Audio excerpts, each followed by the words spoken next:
Hey everybody, Doug Billings with you. So this is not a political rant. This is a rant about power and a power grab in America. I think that what we have to realize in our country is that power is derived from the consent of the people, not from people who are in political office. The mayors and governors of this country who have shut down our economy and wrecked it don't have power over us to do such things.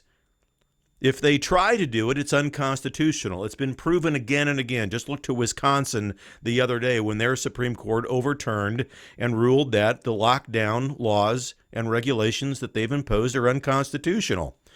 Now, I live in the Midwest. I happen to belong to a conglomerate of people who manage and administer 35 hospitals. 3 of them are in New York. The rest in Ohio, Tennessee, Missouri, and Kansas. We've never been overrun. We've never had extravagant deaths because of COVID-19. Dr. Fauci, a renowned and well-respected infectious disease scientist, deserves our respect and our attention. But his models and projections about death and infection have never been right. They've never been right. And while he gives advice and couches his advice in warnings and speculation about what may happen, all we know for certain about what has happened is that there's 30 million people unemployed in this country, and they're suffering, and that in a wrecked economy, we can't possibly hope to give adequate health care to anybody, not just health care, but any human basic need. These people do not care about your health.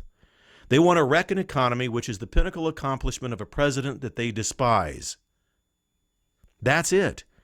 And the mask and the gloves, this has become no longer a symbol of health and caution and intellectual maturity about entering into a pandemic. The masks and the gloves are now a symbol of oppression. They're a symbol of dissent against the president and against the economy. If people are out there wearing masks who are not medically fragile or sick, they're full of shit.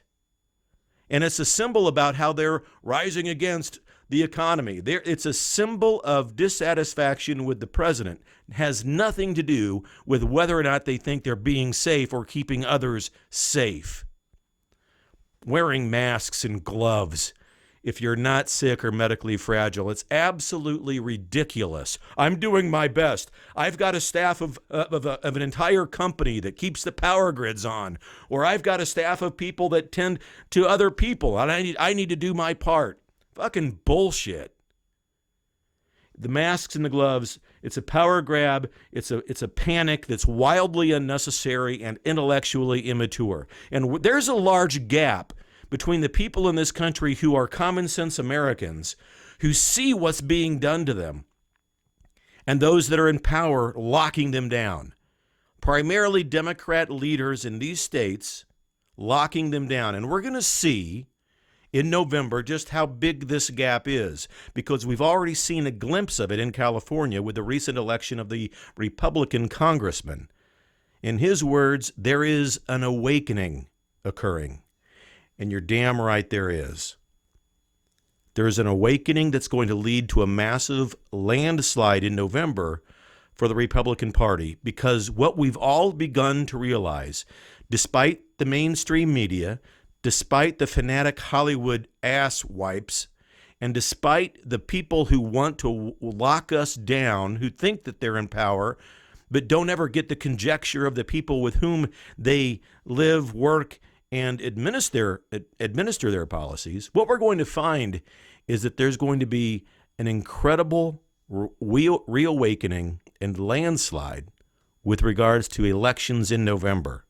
And we're no longer going to put up with the unconstitutional power grab that these folks are exerting over us. Believe it.